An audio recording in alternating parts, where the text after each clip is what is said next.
Bonjour, bonsoir, j'espère que vous allez bien. Vidéo réaction concernant le match de l'équipe de France face à la Colombie. Défaite 3-2 des Français, ce soir à 85 jours de la Coupe du Monde en Russie. Alors effectivement j'ai mis une paire de lunettes un peu surprenante. C'est pour me protéger les yeux. Parce que ce que j'ai vu ce soir, oh là là là là, oh là là, c'était nul, c'était horrible. On a mené 2-0, on s'est fait rattraper 3-2, c'est une catastrophe. Non. On va arrêter ce cinéma tout de suite, on va lancer les lunettes. Ce serait trop injuste si jamais je faisais une vidéo genre... C'est la catastrophe, c'est une honte, les bleus sont nuls. Non, c'est pas vrai. C'est pas vrai. Soyons honnêtes. Ce soir, l'équipe de France a donc perdu, a été catastrophique pendant 50 minutes, ce qui est quand même beaucoup. Mais regardons avec objectivité ce match-là. Essayons de prendre les points positifs et les points négatifs qu'il y a eu ce soir. Ça va faire un bon mix, ça va faire une bonne vidéo réaction. Paf, paf, on enclenche. C'est parti. Les 30 premières minutes ont été exceptionnelles. Voilà. Pour les Français. Mais juste, honnêtement, si l'équipe de France est capable de reproduire ce que j'ai vu pendant 30 minutes, pendant 90 minutes, on peut penser à être champion du monde. Alors oui, je m'enflamme, mais j'en ai besoin. Là, on a perdu 3-2, j'ai besoin de m'enflammer un petit peu. Honnêtement, ce que j'ai vu pendant les 30 premières minutes, c'était génial. Et ça répondait bien à tous les débats qu'il y a eu en avant-match, sur la compo de Deschamps encore une fois, il y a eu des débats. Sur, est-ce qu'on est sûr pour la charnière? Déjà, Umtiti, Varane, est-ce qu'on pourrait pas mettre Koscielny? Les latéraux, Sidi Bédigne, c'est quand même pas très fort. Les milieux de terrain, pourquoi pas Pogba? Et le quatuor offensif, attends, Lemar, est-ce qu'on est sûr de Lemar? Est-ce qu'on est sûr de Giroud? Il y a encore eu des débats comme ça, sans rigoler, avant le début de match. Et là, incroyable, pendant 30 minutes, ce que je vois, c'est magnifique. Alors individuellement, les joueurs ont été performants, mais c'est même pas individuellement que je vais féliciter l'équipe de France pour ces 30 premières minutes, c'est collectivement. Ce que j'ai vu collectivement, c'est incroyable. C'est incroyable, que ce soit défensivement, déjà, le jeu de positionnement de Varane ou Umtiti, mais un délice. Les latéraux ont fait le boulot, les joueurs offensifs sont revenus, c'est-à-dire qu'un Mbappé que je vois jamais défendre au PSG, je l'ai vu défendre ce soir, et oui, c'est possible. Et puis l'équipe de France a un milieu de terrain, Matuidi Kanté, qui a tout récupéré. Alors à l'image, Kanté, encore une fois ce soir, était dingue en récupération, c'était juste hallucinant. Matuidi, encore une fois, gratte des ballons, enfin, défensivement parlant, c'est dingue ce qu'on voit. Et puis alors offensivement, j'en parle même pas. Le système qu'on nous propose en début de match, un 4-4-2, mais en fait c'est pas du tout ça. C'est-à-dire que t'as un Griezmann qui se balade où il veut, t'as un Mbappé qui se balade où il veut, qui est souvent à droite mais qui est aussi à gauche, qui est souvent aussi dans l'axe. T'as un Lemar qui est censé être à gauche, qui part un peu partout aussi, et qui joue près de Kanté et de Matuidi ce soir.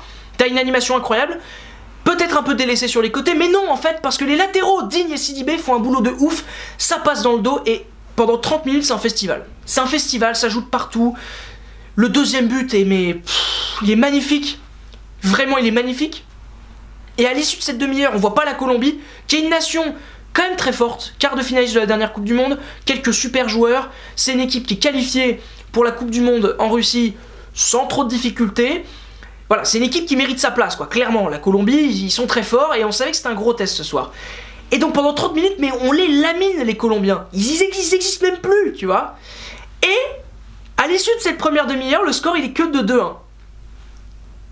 C'est un premier problème. C'est-à-dire qu'il y a 2-1 à l'issue des 30 premières minutes. Et donc du coup ça fait que ça complique vraiment la tâche des Bleus. C'est-à-dire que normalement tu dois le faire, tu dois gagner 3-0 au bout de 30 minutes. Mais tellement évidemment, t'as plein d'occasions, je pense au face-à-face de Griezmann, etc. Et les Colombiens mettent un but, mais magnifique, hein, un centre sublime, pas touché, qui va dans les buts parce que Lloris se trouve. Donc ça fait que t'as 2-1 alors que tu devrais avoir 3-0. Et là, à ce moment-là, t'as eu un gros problème mental. C'est-à-dire que l'équipe de France, elle s'est mise à lâcher le match. Il y a eu 2-1, puis il y a eu 2-2, après un début de deuxième mi-temps catastrophique. Et puis bon, après, c'était un peu parti dans tous les sens. S'il y avait eu 3-2 à la fin du match, ça aurait pas été un scandale si ça avait été 3-2 pour l'équipe de France. Ça a été 3-2 pour la Colombie, ce qui est mérité parce que c'était eux qui étaient plus en forme et qui avaient été plus sérieux tout au long de la rencontre. Mais donc, il n'y a pas à fracasser les Bleus, techniquement parlant. Si cette équipe est capable de reproduire ce qu'ils ont fait pendant 30 minutes pendant les 90, je me répète, mais on peut être champion du monde. Après, le problème, c'est qu'il faut le faire. Et c'est là où il y a un vrai problème, c'est que bon, déjà, on n'a pas de tueur devant. Donc, tous les gens que j'ai vus encore ce soir, sur plein de forums différents, dire « Giroud est nul ». Mais purée, on a un énorme déficit de tueurs dans la surface de réparation. Mbappé, c'est pas un tueur énorme en surface de réparation. Griezmann non plus, ils ont d'autres qualités. Ce sont pas des tueurs. Lemar non plus. Giroud en est un, c'est-à-dire Giroud il a une action dans le match, une occasion, ça fait deux trucs alors qu'il n'y en a qu'un, bon bref, il le met, le but est laid, ok, mais il marque, c'est tellement important, le mec en est à 30 buts, arrêtez d'expliquer que Giroud est mauvais, 30 pions. C'est énorme. C'est dingue. 30. Il a un but de Zizou, la légende. Bah, et voilà. C'est tout. Giroud, quoi. Il est indispensable. Et donc, on a ce truc-là. On n'arrive pas à tuer le match. Et puis alors, mentalement, qu'est-ce qu'on est faible? Ou plutôt, en nuance, on est jeune. Il faut pas l'oublier non plus. On se voit déjà sur le toit du monde et tout. On a une équipe méga jeune. C'est-à-dire que quand tu regardes la compo de ce soir, à part Lloris, qui est très expérimenté, trentenaire, enfin bon, il est expérimenté. Varane est jeune. Umtiti est jeune. Il n'est pas au Barça depuis très longtemps. Digne, c'est un jeune joueur. Sidibé, c'est un jeune joueur. Kanté, jeune joueur. Matuidi, un peu expérimenté, c'est vrai. Allez, tiens, il y a Matuidi, je vous le laisse. Griezmann, il a que 27 ans. Donc au niveau de l'expérience, c'est bien. C'est pas Ronaldo. Hein. C'est R7. Hein. Parce que Ronaldo R9, malheureusement, c'est plus trop d'actualité. Giroud, il y a un peu d'expérience, ok. Le Mars est jeune, Mbappé c'est très jeune, ok. Donc 8 sur 11 de jeunes super jeunes qui manquent un peu d'expérience.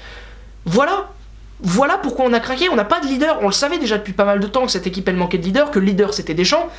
Mais quand Deschamps n'a pas la clé, et ben c'est compliqué quoi. Et encore une fois, c'est là où c'est terrible, c'est que Deschamps n'avait pas la clé ce soir et ces changements le confirment. Il n'a pas été inspiré, peut-être.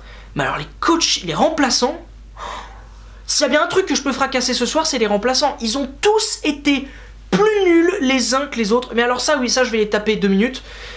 Bon, il y en a quelques-uns que je vais pas fracasser gratuitement parce qu'ils ont pas pu faire grand-chose. Il y a un Thauvin, pas pu faire grand-chose. Lucas Hernandez, pareil, voilà. À part eux. Et Dembélé, peut-être, qui a fait quelques petits trucs. Mais alors Pogba, ça rentrait, mais Pogba. Il est passé où le Pogba de la Juve qu'on aimait tant regarder? Il est passé où? Tu m'expliques un peu, le mec il se dandine sur le terrain, il fait ses foulées, on dirait, je sais pas, là, Rory McIlroy. Regardez Rory McIlroy, c'est le golfeur, là, quand il marche, c'est un pigeon le mec, bah c'est pareil. Pogba, le mec il ne fait que se dandiner, il tente une frappe à 35 mètres et puis c'est tout. Mec, rentrée super intéressante. Ben Yedder, le pauvre, il a rien pu avoir comme ballon, mais bon, voilà, va falloir se faire à l'idée que Giroud, finalement, c'est pas si mal, hein, parce que Ben Yedder, le peu que j'ai vu, c'est quand même pas brillantissime. Il faut une équipe qui joue autour de lui, c'est vrai, mais bon, c'est quand même pas génial. C'est ça qui est triste quoi. Mais honnêtement, sur les 30 minutes que j'ai vues, c'est bien. C'est bien, il n'y a rien à dire. Gardons ces 30 minutes là, faisons-les pendant 90 minutes face à la Russie, et on va les laminer 8-0, je m'enflamme sûrement beaucoup, mais on va gagner face à la Russie si on fait les 30 minutes qu'on a fait ce soir. C'est une défaite, c'est dommage, mais ce qu'il faut retenir clairement, c'est qu'on a des qualités énormes.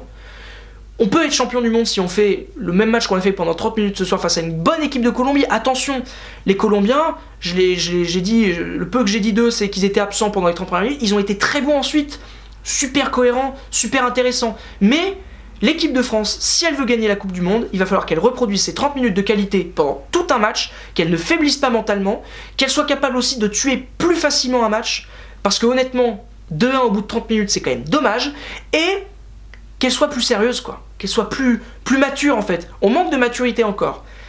Cette équipe là, honnêtement je vous le dis, elle sera probablement pas championne du monde.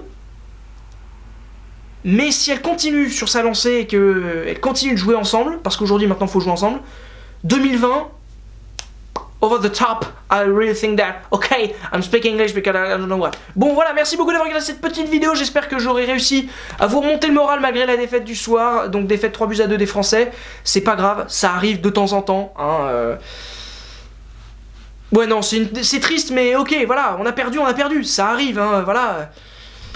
Il y a eu des défaites plus traumatisantes ces derniers temps pour l'équipe de France et pour les supporters du foot français aussi, hein, dans l'ensemble. Merci beaucoup d'avoir regardé cette vidéo. Si vous l'avez aimé, vous likez, vous la partagez, vous la commentez. Vous pouvez également vous abonner à la chaîne de Coup de Sifflet et de la Prolongue. Allez voir aussi les sites internet de ces deux médias que j'aime particulièrement. Et à la prochaine sur YouTube. Ciao!